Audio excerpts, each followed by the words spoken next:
हो सकता है आप इन्हें नाम से जानते हो, चेहरे से पहचानते हो, क्योंकि ये एक सुपरस्टार की पत्नी रह चुकी हैं।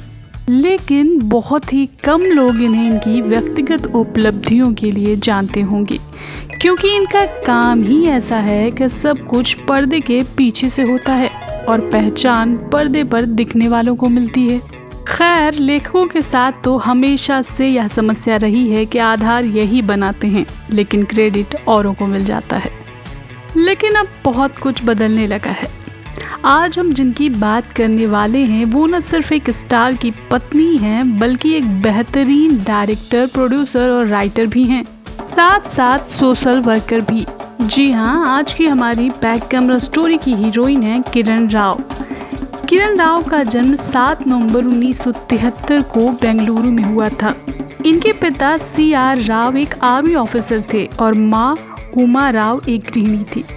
किरण की शुरुआती पढ़ाई लिखाई कलकत्ता से हुई और ग्रेजुएशन मुंबई से कंप्लीट किया इन्होंने। साथ ही सोशल कम्युनिकेशन का कोर्स भी किया इन्होंने और आखिर में जामिया मिलिया इस्लामिया से मास्टर्स की डिग्री भी ली। फेमस एक्ट्रेस अदिति राव हैदरी इनकी कज़न लगती हैं। पढ़ाई कंप्लीट करने के बाद किरण जी ने फिल्म निर्माण की ओर अपने कदम बढ़ाए, लेकिन तब इन्हें ये अंदाज़ा नहीं था कि इस काम में इतना ज़्यादा वक्त और मेहनत लगती है। ये बात इसी साल एक इंटरव्यू के दौरान इन्होंने बताई। इन्होंने अपने करियर की शुरुआत 2004 में आई फिल्म लगान से एज असिस्टेंट प्रोड्यूसर की थी। इसी फिल्म के दौरान ही आमिर खान और किरण की मुलाकात भी हुई थी, क्योंकि आमिर भी इस फिल्म के निर्माता और अभिनेता थे। लगान की सफलता ने दोनों की दोस्ती को भी पुख्ता किया और बॉलीवुड में इनकी पोजीशन को भी। इसके बाद फिर किरण राव तमाम शानदार फिल्मों का हिस्सा रहीं, जिनमें स्वदेश, पीपली लाइव, दिल चाहता है, मानसून वेडिंग, धोबी घाट, दिल्ली वैली, तलाश, दंगल, सीक्रेट सुपरस्टार और लाल सिंह चड्ढा आदि शामिल हैं। 2015 में इन्हें मुंबई फिल्म फेस्टिवल मामी का अध्यक्ष भी बनाया गया और अभी इसी साल यानी 2024 में ही रिलीज हुई लापता लेडीज की सफलता से तो आप वाकिफ ही होंगे कि किस तरह से ये सीरीज दर्शकों को दिलों से होते होते सर्वश्रेष्ठ अंतर्राष्ट्रीय फीचर फिल्म तक पहुंच गई। इनकी समझ, परख और काम काबिल तारीफ है। यही नहीं, रिश्तों को लेकर इनका नज़रिया भी बेहद साफ है, जो कि इनकी काम से लेकर पर्सनल लाइफ तक नजर आता है। लगान की सफलता के बाद एवं शूटिंग के दौरान ही जब भी खाली समय मिलता तो आमिर और किरण ढेर सारी बातें करते, लॉन्ग ड्राइव पे जाते और एक दूसरे को सुनते समझते थे। दोनों ही काफ़ी इंटेलेक्चुअल थे, जिसकी वजह से इनकी बात का दौरानिया बढ़ता चला जाता था और फिर मिस्टर परफेक्शनिस्ट ने किरण जी को प्रपोज भी कर दिया था। जी हाँ, पहल उन्होंने ही की थी। हालांकि इससे पहले ही इनकी शादी रीना दत्ता जी से 1986 में हुई थी और 2002 में तलाक भी हो गया था, जिनसे इन्हें 2 बच्चे भी थे, आयरा खान और जुनैद खान।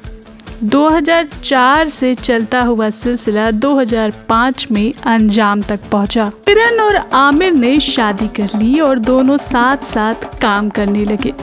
2011 में ये सरोगेसी के माध्यम से मां बनी और बेटे का नाम आज़ाद राव रखा। किरण जी वेजिटेरियन थी और कहा जाता है कि इनके प्रभाव से आमिर भी वेजिटेरियन हो गए थे। इन दोनों ने एक साथ काफ़ी लंबा अरसा गुजारा, एक आदर्श पति पत्नी की तरह रहे, लेकिन शादी के 15 साल बाद 3 जुलाई 2021 को आपसी सहमति से अलग होने का फैसला किया, बिना एक दूसरे पर कोई लांछन और आरोप लगाए। और बच्चे की परवरिश का जिम्मा फिर भी साझा है इन दोनों के बीच। मतलब कि इंडिविजुअली ये दोनों अलग हो गए हैं, लेकिन इनके बच्चे की जिम्मेदारी एज अ पेरेंट्स इन दोनों पर है। हालांकि अलगाव के बाद भी ये परिवार एक ही अपार्टमेंट के अलग अलग हिस्से में रहता है और इनके बीच रिश्ता भी बहुत मधुर है। ये कभी भी एक दूसरे पर दोषारोपण नहीं करते, बल्कि खुशी के मौक़ों पर एक साथ खुश दिखाई पड़ते हैं। आयरा की शादी के फोटोज़ और वीडियोस तो आपने देखे ही होंगे कि किस तरह से पूरे परिवार ने एक साथ मिलकर खुशी मनाई। इस शादी में आयरा की माँ रीना दत्ता, किरण राव और आमिर तीनों ने ही बखूबी माता पिता होने की जिम्मेदारी का निर्वहन किया। किसी के साथ रहना न रहना इंसान का व्यक्तिगत फैसला है।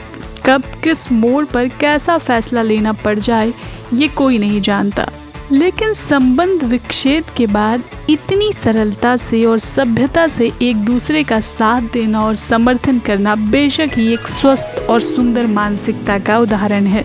फिलहाल किरण राव जी लापता लेडीज की सक्सेस को एंजॉय कर रही हैं और $40 मिलियन की नेटवर्थ के साथ एक बेहतरीन जिंदगी गुजार रही हैं। हमारी तो ईश्वर से यही प्रार्थना है कि इन्हें यूं ही स्वस्थ और खुशहाल रखें। आज के लिए बस इतना ही। ऐसे ही इंटरेस्टिंग और मोटिवेशनल स्टोरीज सुनने और जानने के लिए जुड़े रहिए बैक कैमरा स्टोरीज के साथ। Bye bye, love you.